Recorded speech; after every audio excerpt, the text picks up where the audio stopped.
Dear learners, I am Dr. Shweta Tripathi, Assistant Professor in Mechanical Engineering, School of Engineering and Technology, Indira Gandhi National Open University, New Delhi. I welcome you all in the MOOCs of Energy Resources and Conversion Processes. In this module, we are going to discuss solar thermal energy.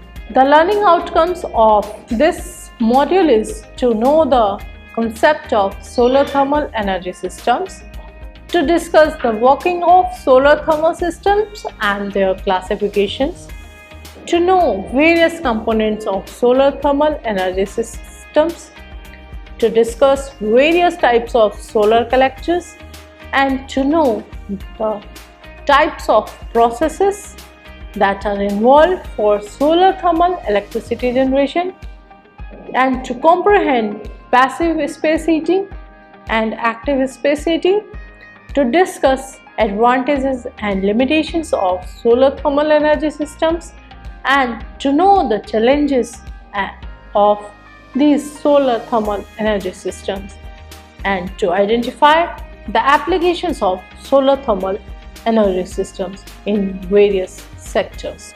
Solar thermal system. It is a system which converts the sunlight into heat. Solar means sun and thermal means heat. So generally it is a system which converts sunlight into heat. There are two types of solar thermal system. One is passive and one is active. If we talk about the passive solar thermal system, which requires no equipment. For example, if you close the windows of your car when it is parked in the sun in a sultry summer day, what happens? The heat built up inside your car. That is, it works as thermal chimney. So it is a passive system. Then comes the active system. An active system requires some way to absorb and collect solar radiation and then store it. For example, solar thermal power plants. So basically, a solar thermal system converts sunlight into heat. To use the solar thermal energy, there are three different ways. You can say in the first method, what happens? The system collects the energy of the sun to heat water or air for direct use in solar heating in our home. The second method is, the first method is very common. When we used to heat water, we used to put the water in the sunlight and the water was heated, and then we use it for the bathing purpose. The problem here was that the time taken to transfer this heat from the sun to water was more. The second method is used by large power utilities to indirectly create electricity through concentrated solar heat energy.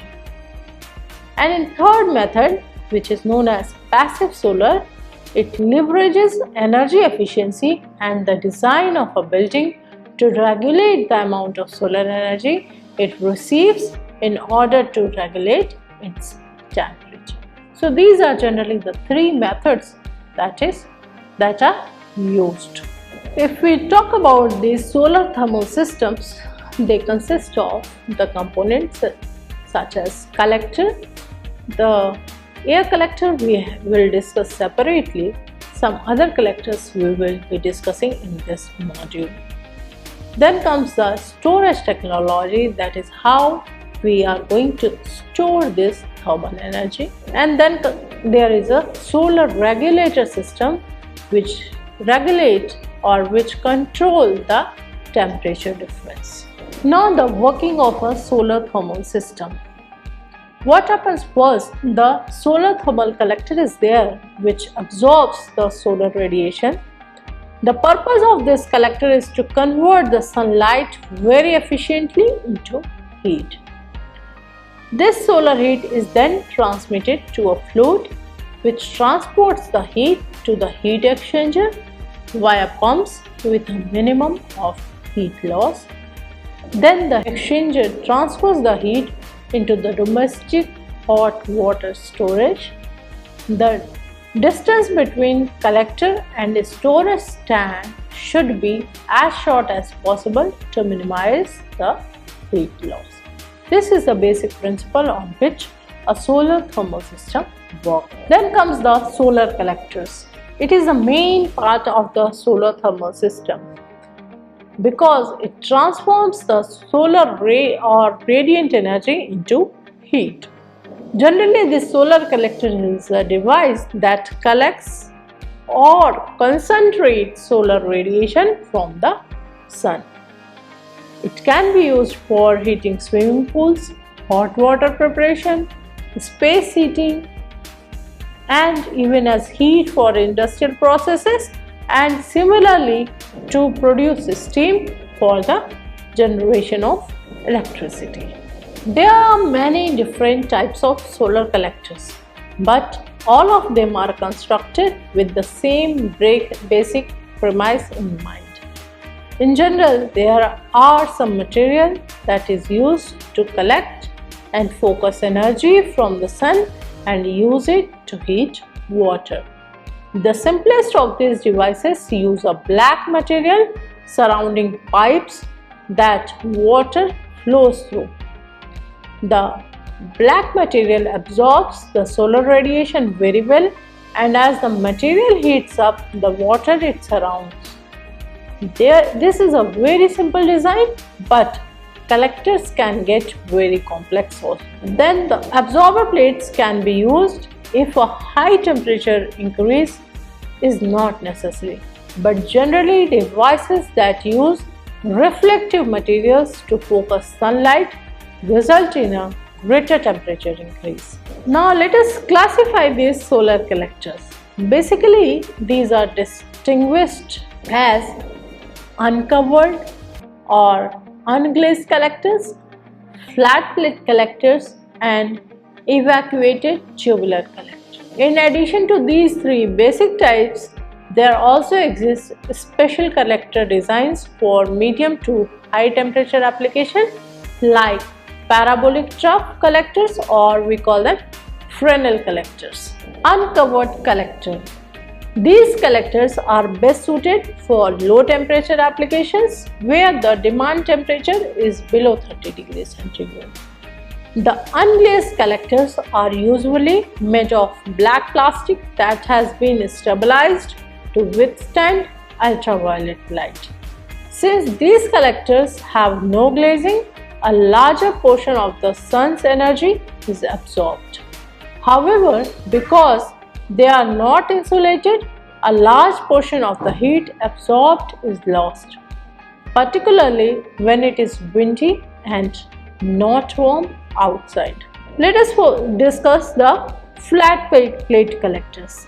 These collectors are simply metal boxes that have some sort of transparent glazing as a cover on top of a dark colored absorber plate. The sides and bottoms of the collector are usually covered with insulation to minimize heat losses to other parts of the collector. Solar radiation passes through the transparent glazing material and hits the absorber plate.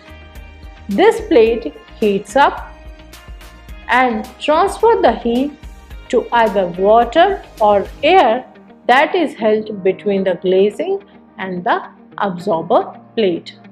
Sometimes these absorber plates are painted with a special coating designed to absorb and retain heat better than traditional black paint. These plates are usually made out of metal that is a good conductor. Generally we use copper or aluminium. Actually, in these flat plate collectors, these are generally the heat exchanger which transfer the radiant energy of the incident sunlight to the sensible heat of a working fluid. It could be liquid or air. The term flat plate is slightly misleading in the sense that the surface may not be truly flat. It may be a combination of flat, grooved, or of other shapes as the absorbing surface with some kind of heat removal device like tubes or channels. The flat plate collectors is used to convert at much solar radiation as possible into heat at the highest attainable temperature with the lowest possible investment in material and labor. Advantages of flat plate collector: it absorbs direct, diffuse and reflected components of solar radiation. These are fixed in tilt and orientation, and thus there is no need of tracking the sun. They are easy to make and are low in cost. They have comparatively low maintenance cost and long life, and they operate at comparatively high efficiency. Now comes the evacuated tube solar collector. This type of solar collector uses a series of evacuated tubes to heat water for use. These tubes utilize a vacuum or evacuated space to capture the sun's energy while minimizing the loss of heat to the surroundings. They have an inner metal tube which acts as an absorber plate, which is connected to a metal pipe to carry the heat collected from the sun to the water. This heat pipe is essentially a pipe where the fluid contents are under a very particular pressure. At this pressure, the hot end of the pipe has boiling liquid in it, while the cold end has condensing vapor. This allows for thermal energy to move more efficiently from one end of the pipe to the other. Once the heat from the sun moves from the hot end of the heat pipe to the condensing end, the thermal energy is transported into the water being heated for use. Then comes the line focus collectors. These collectors are also known as parabolic troughs. They use highly reflective materials to collect and concentrate the heat energy from solar radiation. These collectors are composed of parabolically shaped reflective sections connected into a long trough. A pipe that carries water is placed in the center of this trough so that sunlight collected by the reflective material is focused onto the pipe, heating the contents. These are very high powered collectors and are thus generally used to generate steam for solar thermal power plants and are not used in residential applications. These troughs can be extremely effective in generating heat from the sun, particularly those that can pivot, tracking the sun in the sky to ensure maximum sunlight collection. A working fluid, generally molten salt, is heated to 150 to 350 degrees centigrade as it flows through the receiver and is then used as a heat source for a power generation system. Then comes the thermal energy storage. Thermal energy storage systems are high pressure liquid storage tanks which are used along with a solar thermal system to allow plants to bank several hours of potential electricity. There are two-tank direct system and two-tank indirect system. In two-tank direct system, solar thermal energy is stored right in the same heat transfer fluid that collected it. And in two-tank indirect system, the function is basically the same as the direct system, but the only difference is that it works with different types of heat transfer fluids. A single tank thermocline system is also there to store thermal energy. In this kind of system, the thermal energy is stored as a solid, usually silica sand. Now comes the solar thermal power plants. Solar thermal power plants are electricity generation plants that utilize energy from the sun to heat a fluid to high temperature. This fluid then transfers its heat to water, which then becomes superheated steam. And this steam is used to turn turbines in a power plant, and this mechanical energy is converted to electricity by a generator. This type of generation is essentially the same as the electricity generation that uses fossil fuels, that is thermal power plant, where coal is used to produce steam. But here the sunlight is used to produce steam or to heat steam in the place of the coal that is used in thermal power plants. These systems use solar collectors to concentrate the sun rays on one point to achieve appropriately high temperatures. And to concentrate or to collect the sun rays, we use various collectors. And depending upon the use of these collectors, the solar thermal power plants are different. For example, if we use parabolic troughs, what happens? These are the troughs that are composed of a long parabolic shaped reflector that concentrates incident sunlight on a pipe that runs down the trough.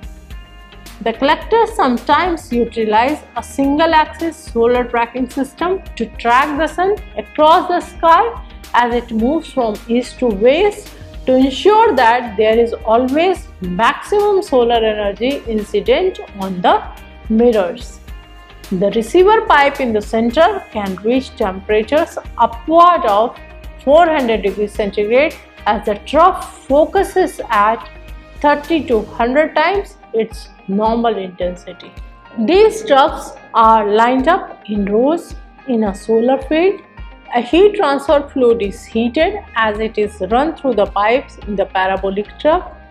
This fluid then returns to heat exchanger at a central location where the heat is transferred to water, generating high pressure superheated steam. This steam then moves a turbine to power a generator and produce electricity. The heat transfer fluid is then cooled and run back through the solar field, and the processes are repeated again and again. Then the parabolic dishes. These are the large parabolic dishes that use motors to track the sun. This ensures that they always receive the highest possible amount of incoming solar radiation that they concentrate at the focal point of the dish. These dishes can concentrate sunlight much better than parabolic troughs, and the fluid run through them can reach the temperatures upwards of 750 degrees centigrade. In these systems, a Stirling engine converts heat to mechanical energy by compressing working fluid when cold and allowing the heated fluid to expand outward in a piston or move through a turbine. A generator then converts this mechanical energy to electricity. Then the solar power towers. These are the large towers that act as a central receiver for solar energy. They stand in the middle of a large array of mirrors that all concentrate sunlight on a point in the tower. These large number of flat sun tracking mirrors are known as heliostates. In the tower, there is a mounted heat exchanger where the heat exchange fuel is warmed. The heat concentrated to this point can be 1500 times as intense as incident sunlight. The hot fluid is then used to create steam to run a turbine and generator producing electricity. One drawback of these towers is that they must be large to be economical. Now the advantages of this solar thermal power plant. Because these systems can generate steam of such high temperatures, the conversion of heat energy to electricity is more efficient. These plants get around the issue of being unable to efficiently store electricity by being able to store heat instead. The storage of heat is more efficient and cost effective than storing electricity. In addition to this, these plants can produce dispatchable base load energy, which is important as it means that plant produce a reliable amount of energy. Solar thermal power plants represent a type of electricity generation technology that is cleaner than generating electricity by using fossil fuels. There are still associated environmental effects of these plants, as a full life cycle analysis can show all associated carbon dioxide emissions involved in the building of these plants. However, the emissions are still much lower than those associated with fossil fuel plants. Now, the limitations of these plants. The large amount of land is necessary for these plants to operate efficiently. The water demand of these plants can also be seen as an issue, as the production of enough steam requires large volumes of water. A final potential impact of the use of large focusing mirrors is the harmful effect these plants have on birds. Birds that fly in the way of the focus rays of sun can be incinerated. Now the major challenges in this solar thermal energy system. The major challenges are the installation cost and the energy storage. The costs are still far higher than fossil fuel plants based on units of energy produced. The hot water storage products are often stressed to their limits. Alternatives could be phase change materials or thermochemical materials. In addition to sensible heat, the technologies of latent heat and thermochemical energy storage are on the way to become very promising solutions for the future of solar heating and cooling. The solar space heating is also an application area of these kinds of systems. The solar space heating system can consist of a passive system, an active system, or a combination of both. Passive systems are typically less costly and less complex than active systems. However, when retrofitting a building, active system might be the only option for obtaining solar energy. There are several guidelines for the space heating. A building should have large areas of glazing facing the sun, maximize solar gain. Features should be included to regulate heat intake to prevent overheating. A building should be of sufficient mass to allow heat storage for the required period. It contains features which promote the even distribution of heat throughout the building. Passive solar space heating takes advantage of warmth from the sun through design features such as large south-facing windows and the materials in the floors or walls that absorbs warmth during the day and release that warmth at night when it is needed. So basically it depends upon the design. The direct gain stores and slowly releases heat energy collected from the sun shining directly into the building and warming materials such as tile or the concrete. Indirect gain uses materials that hold, store and release heat. The material is located between the sun and the living. And isolated gain collects solar energy remote from the location of the primary. Then the application of this solar thermal energy system is in the field of generation of electricity to heat the water in the outdoor or indoor pools, underfloor heating or radiators, obtaining sanitary hot water, operating refrigeration appliances. Thermal solar energy can also be used for cooling buildings, air conditioning, or in industrial processes cooling. It could be used in agricultural products for dryers, etc. It could be used in industrial use, for example in solar ovens. They are used in solar cookers and all. The cooling by solar energy is also there, and desalination using solar energy is also there. So they find applications in various sectors. Let us summarize whatever we have discussed today. We have discussed solar thermal energy. We have discussed that basically there are mirrors which reflect and concentrate sunlight. The receivers collect the solar energy and convert it into heat energy. A generator can be used to produce electricity from this heat energy, or this heat can be directly used for the various applications. We have discussed the various solar collectors. We have discussed the advantages of solar thermal energy. We have discussed the solar power generation.